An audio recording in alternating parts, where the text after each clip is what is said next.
Hey everyone, and welcome back to Lightning Talks with Technical Leaders. Today, we're diving into the deep realities of scaling engineering teams. And joining me is Dionis, the current CTO of WorkHold.ai. Dionis has over 15 years of experience of building and optimizing high-performing tech teams across the US and Europe, from tripling engineering headcounts without losing any velocity, to mastering the remote first cultures and agentic AI workflows. So he doesn't just talk about the playbook, he built it. So Dionis, it's great to have you here, but for everyone listening, perhaps you can also give a bigger introduction to what I've already done. Yeah.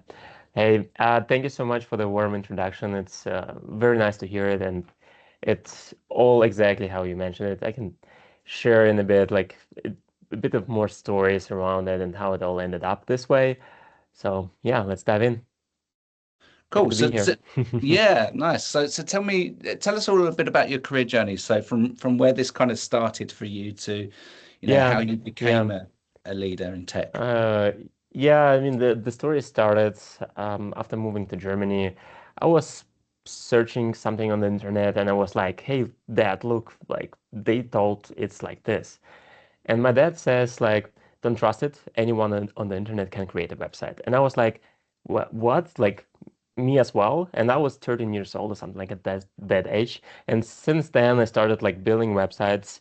At the age of 15, I got my first like coding gig, but I was like doing hourly like freelancing work with PHP. And by the age of 18, it was around 2011. I actually got like 19 a week after being hired. I found my first gig in a German startup. It's a search engine optimization tool called Xovi. So I joined as one of the founding engineers. Yeah, it was a story in itself as well. I wasn't actually looking for a job. Like I just accidentally stumbled upon like, hey, we are looking for an engineer here in Cologne. And I wrote an email, got an instant answer from the CEO, had a short talk with him, and then he was like, okay, let's do a couple of like probation days, just like free of charge, just let's see what you can do. So within the Mm. first 3 days, I built like a whole on-page tool for like doing an on-page site audit with its own UI. Um, yeah, and then I was hired, and this was the beginning of a 11-year journey in with that specific company. Wow. Yeah. So what were some of the kind of key things that happened during this journey that led you up until the kind of leadership role? hmm Yeah, like from the first day, I was very kind of like entrepreneurial because before that, I was building things on my own, freelancing and all of that stuff. I wasn't actually looking for a job, but I ended up with a job. So I was building a bunch of things, inventing a bunch of things. And at some point, I started hiring as well myself. I started leading people. So I went from engineer to manager. And around 2019, I took over the whole team, and it was at that point already spread across two locations. So one team in Germany and one team in Ukraine, and I was managing both of them. Yeah, so I was basically ambitious and always looking for other ways to have an impact on the company. I was going to conferences, talking to customers. So I really loved that, along with the actual engineering craft. Definitely. And that kind of organic growth is what a lot of people experience, either going maybe down the IC route or going into more the people or operational management side of things. So Yeah. what do you think were some of your biggest learnings from shifting from being an engineer to becoming a leader, and then what were some of the biggest um, impacts that you feel you had along the way? hmm Yeah, I mean, the first big shift is that you start basically delegating things instead of doing things on your own. Um, so this is something I learned gradually because there was like no like cut, or it was like a smooth transition basically for me. But I understood from the beginning that the role is changing. I mean, my biggest takeaway from this is especially after having assigned team leads myself. Like I grew people from engineers to team leads. This is Yeah. where I learned the most actually about it, where like you have to actually give people the power. And in retrospective, I realized when I was promoted to the CTO, to the head of engineering, I was given like the full power to do whatever I want. Uh, of course, I needed approvals, but like the whole responsibility was placed on me, and I quite quickly realized that yeah, it's on me basically.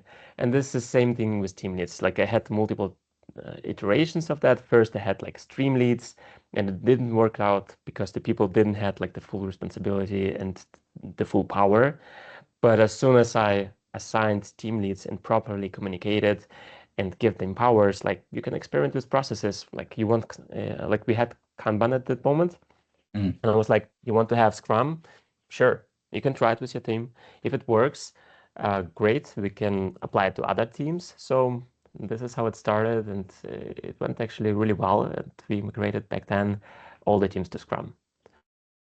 Yeah, because I think I read as well, in your blog that, one of the things that you're quite proud of is that you've, not had many people leave you during your time Oh yeah. as a leader, right? So perhaps you can dive into some of your kind of leadership and team management strategies. So, Sure. what kind of things do you do to make sure that the attrition rate is low for your teams? hmm Well, first of all, I really love the book by Tim Scott. It's about radical candor. It's about, on one side, being radical candid, like telling the truth. On the other hand, it's about actually caring for people and understanding their needs, their motivation, and like what they're up to. Because like I was never a fan of like forcing people to do something. I mean, it doesn't work in the Yeah. reality. Like I learned really early in my career about leadership and dictatorship, maybe like the opposite side of it. Mm. Because even before all the coding stuff, this is actually something I rarely tell. I was doing Amway business, like the MLM, Yeah, yeah. multi-level marketing. So this is where I learned like I started as a teen there as well, and I was learning a lot of reading a lot of books and talking to a lot of people. But yeah, it was interesting part of my history. Um, so yeah. So apart from that, I mean, obviously you had to hire teams and people Mhm. for your company, and obviously my business is recruitment. So tell me, you know, part of keeping people in your business is hiring the right people Mhm. first, right? So Yeah, I agree. what was your approach to recruitment, and how did you kind of make sure that the people that you did bring on board, stayed with Yeah. you? Yeah, for the people to stay, it's mostly like I said about the radical candor part. It's like the textbook part of it. Mm. The more human part is basically trying to understand people, trying to understand their motivation, and to meet it, and to find ways like where the company goals meet with the personal goals. And yeah, if it's not a match, then it should be clearly communicated. There are ways out of it and stuff like that. But yeah, during hiring, I mean, it's clear to know what the role is going to be about, what's the purpose of the role, and Mm. what kind of person is required for this specific position. Like, is it somebody who is like a good executor, like being able to take tasks and like knock them out fast, like one after another, and then like ship it and like go to the next one? Or is it someone who is like deep into research, like he will research things and figure out like innovative ideas, or someone who can take like a raw input, like just one sentence, like we need this system, and then can go and decompose everything and has fun doing that because like different people have um, different habits, different traits, and some people love one or the other way of working, and it's clear to know exactly about that. So during interview, I'm trying to feel that direction basically without like asking direct questions. Like I try to like ask questions that are gonna lead and to show like what the person is about. But yeah, it's like hiring is always about like firing is knowing, hiring is guessing. So it's still very like a big component of guessing, but the guessing can be more sophisticated and educated, basically. What did you actually do in your recruitment process to, eliminate more of the guessing in your hiring? Mhm. Well, typically I do a first like short half hour get to know meeting. Sometimes it's done by me personally, sometimes it's done by HR. It depends, like I had different variation, different company of that. So it's just a meeting where you feel out the motivation of the person. Like the most important question is basically why are you looking for a job? Why are you looking for specific for this job to understand where's the Mm, person coming from and what is he looking for. Um, I think another aspect why people stay so long with me, because like when I'm hiring, I'm usually looking for the resume for consistency. So it's something maybe pre-built, partly consciously, partly unconsciously. So yeah, that might be an aspect as well. But yeah, and then if it feels like a good match, like in both direction, in terms of paper, in terms of like interpersonal, then there's like a more deeper technical interview with some live coding, with some live decomposition of projects. Again, depends on the role. Um, so yeah, I get all this input. And then it's mostly about as well like comparing the candidates. Like if you have a pool of candidates that you have interviewed, there's like a gut feeling, but then there's like as well the paper and ranking.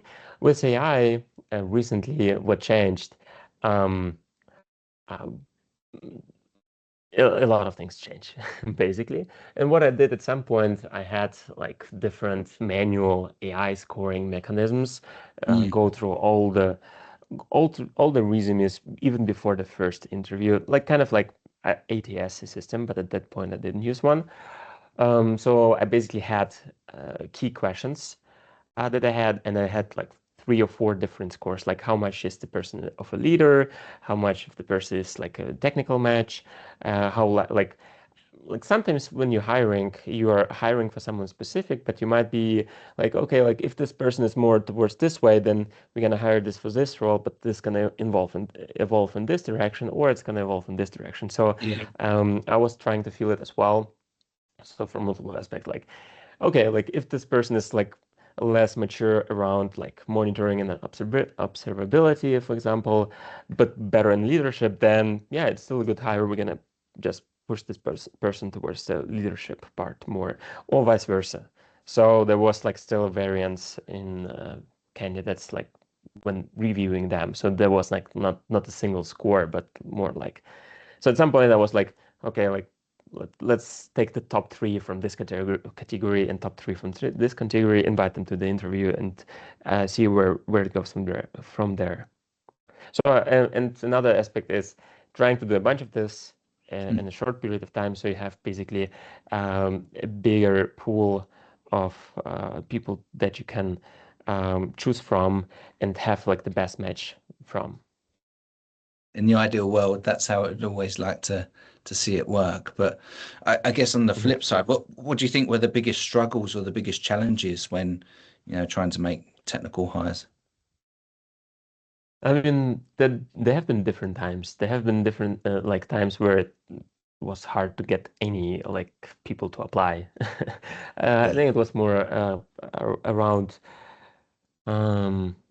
I don't remember the years anymore. I think it was 2021 or something like that. And then some point there was a shift towards a candidate market, and then there was a shift again to the company market, where the company picks the candidates, and there have been a time where the candidates have been picking the company because there was such a shortage.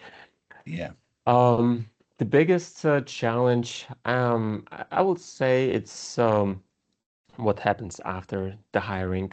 I mean, the first period is intense, like the onboarding is intense, to make sure that the person really is successful and things like that. Yeah, this will be the most difficult part, to make sure the person is successful, the So most time ma- consuming. yeah, so making sure the guessing's right, basically. Yeah, yeah. I mean, because the hiring is just a couple of interviews and then review of all of those interviews. I mean, per person, couple of interviews. But then like the real work begins the real full-time work begins after the person is hired. True, true. Cool. And just kind of shift gears a little bit. I mean, if we Sure. look at the industry as a whole now, I mean, there's a lot of talk about different trends and things that are happening. Obviously, AI being probably the most hottest topic on everyone's Hmm. list. So, how do you think some of these things like AI or other technology trends are shaping your industry at the moment, and how you kind of leverage them towards your work as a Yeah, CTO? yeah, it's crazy, and all the engineers I talk with from various companies, they're not writing code anymore, and I haven't been writing code anymore for a while. While I was still building a bunch of things, like if you follow my blog, over the past half a year, I have built a bunch of things myself, hands-on, and I just realized that. Yeah, like there's not much code that I write myself. There's a lot of code that I read. There's a lot of architectural decisions, a lot of planning, sometimes suggesting variables, but not like actually typing the code. Like nobody's doing it nowadays. And this was a really fast shift because I started using Cloud Code back when it wasn't even on a subscription. It was, I think February 2025. Mm. When I saw this CLI interface, I was super pumped. I burned $50 in 3 hours, and then was like, well, it's really great, but if it's gonna cost me $50 per couple of hours, I cannot afford it. Yeah. So yeah, but then the next month, I think it was March, they put it into the subscription model, Right. and I immediately was in it, and yeah, I started building my second brain and a bunch of other stuff. Um, yeah, so it's shifting a lot. It's shifting a lot in terms of like how engineers work, and it's shifting a lot how like businesses work as well. How much agentic work is inside of them, and Mm. there have been a lot of waves. Like, for example, the first wave was that everybody started adding chats to their product. Yeah. Like you never had this need, but now for some reason you need to talk to your data. Like what? Why? And nobody is talking to that data at the end of the day. And this is kind of like the first wave where like everybody started adding it and like barely anyone was actually using it from the like it got barely traction. Like I can't remember like any cases where it was like really useful. Um, but it then started maturing, and now like people are getting more used to it, and like they're starting using it more as an interface. But then at some point it switched from having like a chat inside your web UI to having a chat like in Slack, for example, that you chat with the agent within your existing infrastructure and your existing tools. Yeah, so it's shifting more towards that. Claude recently released it to Slack as well. But yeah, so far I haven't tried it myself, but I heard that it sucks. It needs some time, a few iterations to pick it up. But yeah, it's definitely going in this direction. Yeah. Yeah, so first wave was basically about adding the chat. The second wave was about we need agents, we need LangChain, LangGraph, and then like my take from that is that you still have always to like you don't do the tooling first. You do first the business need. Like you need first to figure out like, is there a business need? Do people actually need it? Is it going to be used? Then you have the first iteration and you see like nobody's using it, nobody cares. You do interviews, nobody cares. Then you have to cut it. You have to go in another direction. But yeah, long So I story. think, yeah, I think, it's having an impact wherever you look, right? So what do you think are some of the best use cases for AI for CTOs? And on the flip side of that, what do you think are some of your biggest fears with AI for you or for the industry? Hmm. I mean, for me as a CTO, like it depends on like personal or like personal. Like the second brain is a super great thing. I really love it. Like I've been journaling for years, and by the way, I read like the book from Matthew McConaughey about green light. Yeah. And when he was talking about like his journaling and the way he was processing his thoughts and emotions through writing, it clicked, like it resonated with me as well because I was doing all the years the same thing. So I had this big input of context of my journey, of my like findings, of my thoughts, of my verbal processing um, in Apple Notes. And then I want to pipe it through AI. I want to AI be able to research to it and to find like specific cases, to find specific details, because yeah, human memory is limited. Yeah. So yeah, and it got more and more advanced. I wrote on the blog about it, but yeah, I have like an AI mentor side of it. I have all my blood work inside of it.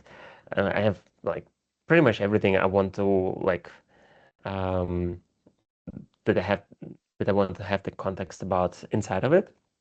So like, and I now can correlate like my personality tests with my mood, with my blood work, with my like other stuff. I can all correlate all of that stuff for myself personally to understand myself better. Mm. Um, so yeah, I really love it on the personal perspective. And like I had the leverage basically of being technical, so I could like adapt all of those things early and adjust it to myself. Now it's becoming more and more mainstream. Like there are more and more tools coming out that allow you doing similar things. From for the professional perspective, I mean, yeah, it's changing the way software is developed. It's much faster now. You can iterate much faster. But the things that were the most important always, like the distribution and actually finding the use case, finding the product market fit, it's now getting even more important because, like for me personally, building something was never the bottleneck. Yeah. Like I could build whatever. Like I was an engineer since I was a teenager. Like there were like never like any technical challenges that I was like, um, it requires time, but it can be built. Um, and now like building things became much easier. So there's like overflow of different things, and now traction basically figuring out what people actually need and why and how. Um, Makes much more sense and is much more important. Definitely. And well, again, just coming back to the opposite side of that, what do you think are the biggest worries or Mm. concerns that people have with AI from a professional setting in Yeah, tech? I mean, there are thoughts about like agents talking to agents and putting the human out of the loop long Yeah. term. And I mean, it's going to this direction uh, partly, and I see a lot of industries basically going much deeper in this direction. But I think still it's gonna balance it out because there's like always a desire for like human touch and like the personal brand and personal touch gonna be much more gonna be become much more valuable. And this is the same story my brother actually was telling. Like he's a YouTuber and since 2018, and Right. he was like everybody was super pumped about like awesome quality, like cinematic looks, like all of that stuff.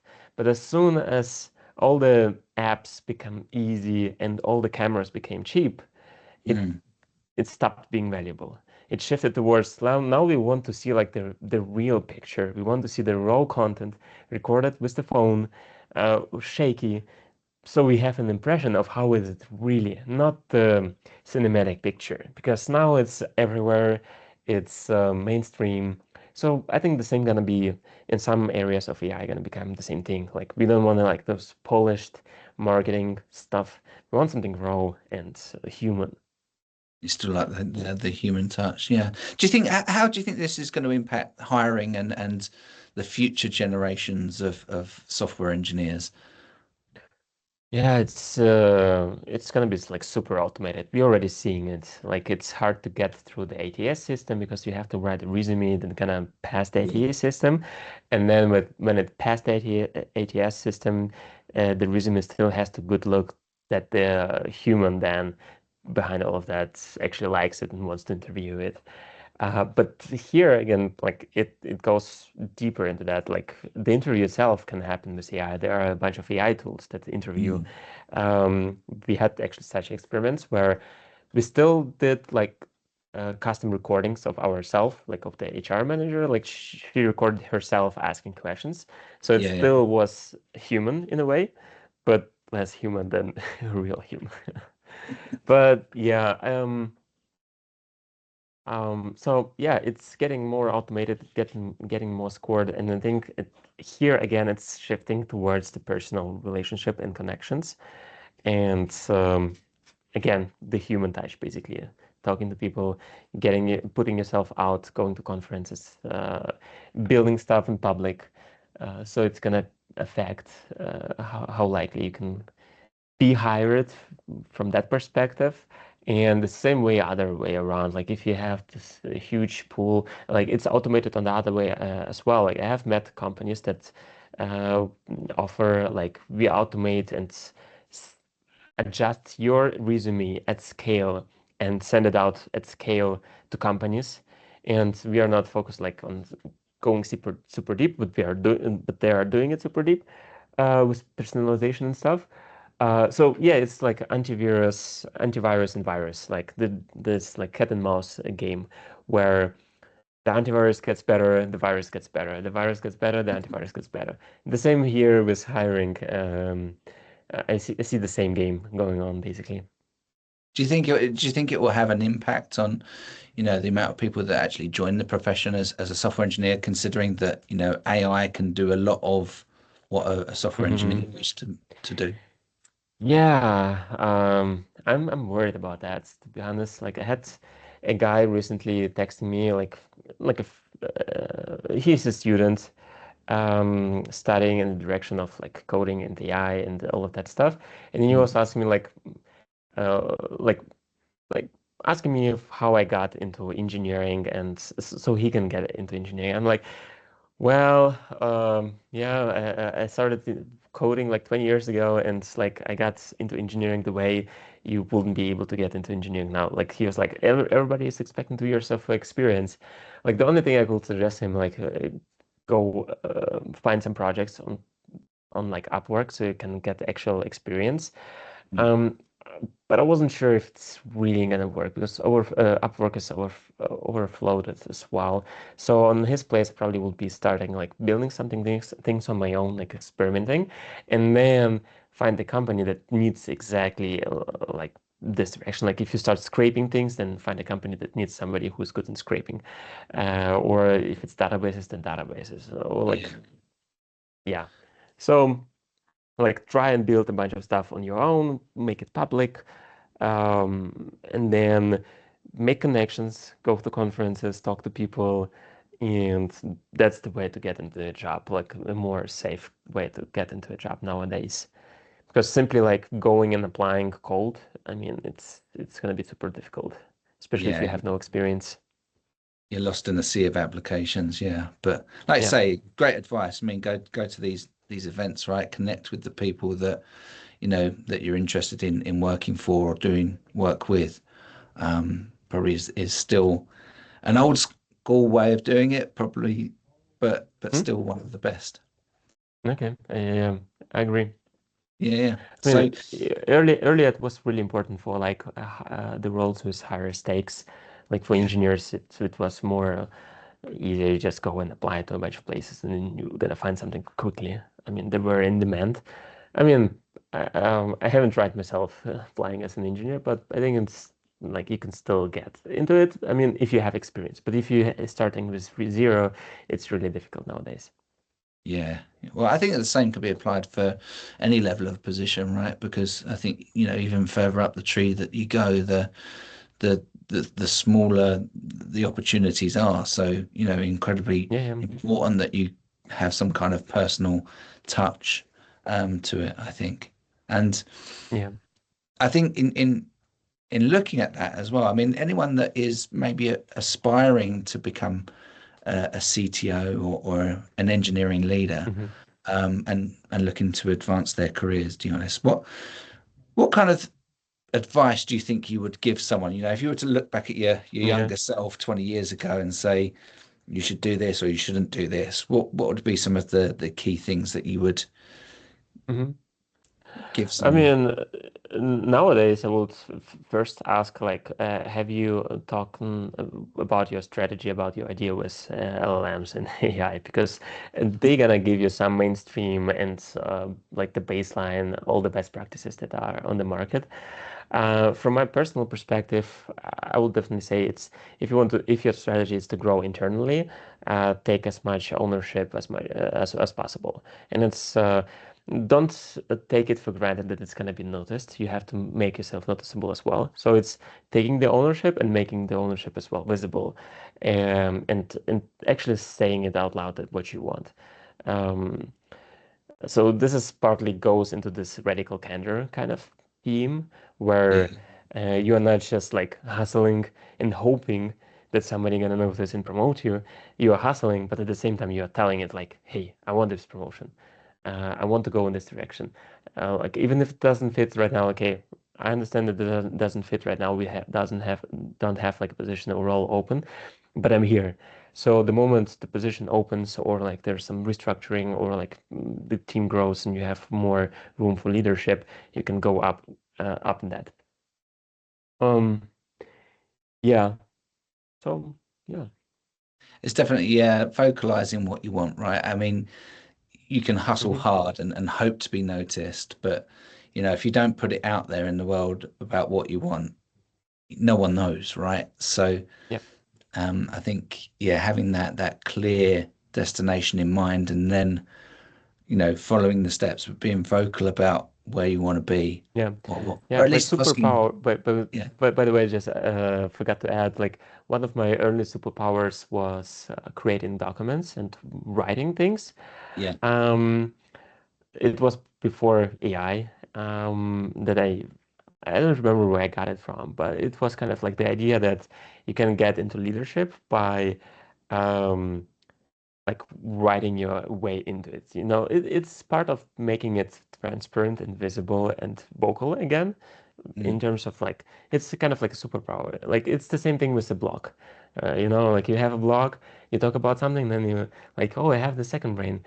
You can go on the blog and read it. Or yeah, I've been thinking about this team structure or like restructuring the team or like all this other stuff. It's on the blog. So or it's the same the same thing works inside of a company, but it's then like not a blog. Then you say like, oh, I brought this actually like a document, like a draft in this direction. Let's see if we can like implement it because it's much easier to implement something clearly stated and written instead of just something verbal. Like there's a lot of talking as well, in leadership.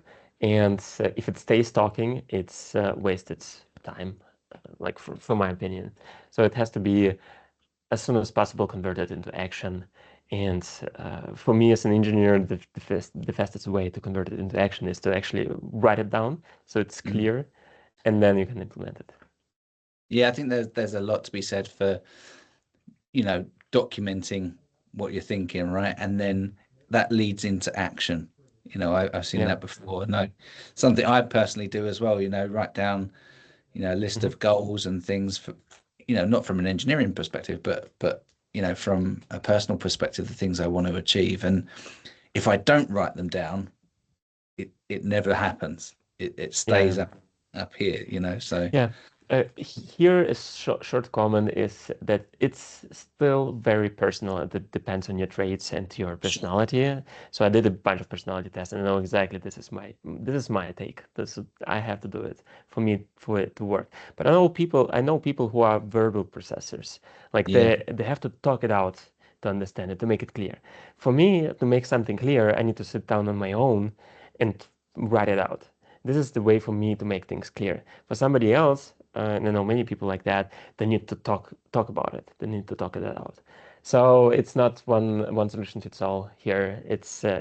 I would say focus on your traits and your natural movements and desires and whatever works. So you have to experiment. I think the underlying thing is to take action, right? Yeah, yeah, for That's sure. it's, That's it's something super important. Like I have on my phone, I have a sticker like it's the plan, plan, plan, strike through, and then action. Because this is something that's basically the negative aspect of my role as a CTO, that it pushed me more into this analytical research kind of like documenting guy away from action. So I had this kind of like dip at some point when I realized, and then I read the book by Mel Robbins, The 5 Second Rule. This was super helpful. But again, it's a personal thing, so you have to find your own thing. But it helped me a lot to get from research and like this analysis paralysis into action, because there are many things where you need first to act before you can make any decisions, if like in outreach or anything like that. You have to first act, and then do the research and analytics. Because as a fractional CTO, when I was searching for customers, I did a lot of cold outreach, but I actually was building like a system to do cold outreach for a week. And then I finally launched it, and I was feeling like this is it. Like I'm gonna launch it, and then I'm gonna find easily customers, and then I'll launch it. And a few hours in, I understand that's a piece of trash. Like I have to throw it away and rewrite it completely different. And then at some point, I realized I need to take action. And then from this data, I can actually pull any decisions and automate and improve things that are actually working instead of optimizing for the things that are not yet existing. So yeah. Yeah, definitely. Great story. And yeah, procrastination is real, right? For sure. Oh yeah, for sure. Coping mechanisms. Yeah, yeah. So let's talk about, I mean, obviously there's some great stories, Dionis, and you've had a fantastic journey, and we'll probably have to wrap this up soon because time's getting tight. Sure. But looking back at your career, again, looking back at this kind of advice piece, what were some of the biggest lessons that you learned along the way, or what were some of the biggest mistakes that you learned from as a CTO? Yeah. In terms of like personal success, I like I was collecting ideas for blogging for a long period of time. And I had this kind of like idea I should go public, I should start writing, but I was keeping it for myself privately. I wasn't doing it. So the biggest lesson kind of like I learned personally is I should have done it much earlier, especially nowadays with AI changing so many things. Like I should have started much earlier. So this was kind of like my personal takeaway. Otherwise, um, it's very important to understand who you are and what your natural drives are.